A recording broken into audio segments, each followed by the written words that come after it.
I didn't think I was actually depressed until my world got really rocked.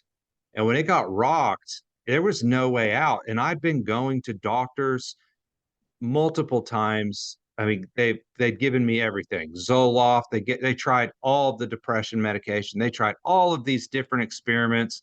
None of them worked. My local doctor here didn't work. My family doctor didn't work.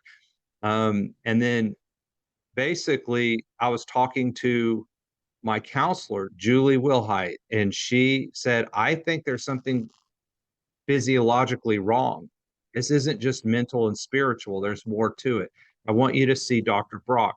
And then when I looked it up, I was like, oh, he's one of those functional guys.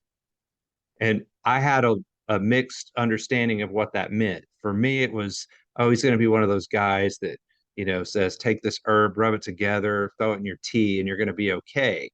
And that's what I was thinking I was walking into. But here was the thing.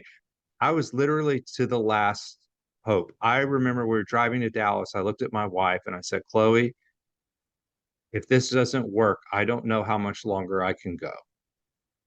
And I didn't know what that meant, but I just meant I was done.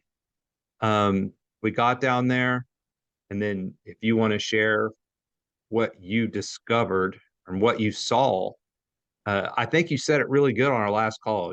The person I was when I walked in compared to what I am now.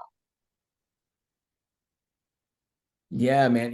So it's really interesting. People come in for all kinds of things, and you feel energy from that person and you kind of get a vibe about how they're doing. And in all honesty, when I mean, you're like a lot of patients are, there's a feeling of defeat, there's a feeling of hopelessness, there's this lack of energy because there's so many things that are going on. I mean, you don't feel like you can get better. You feel like you're in this rut. You've seen a lot of other doctors, and hey, look, sometimes we're like the first place that people come, and sometimes we're the last place or we're the last resort, last ditch effort, kind of like what you went through.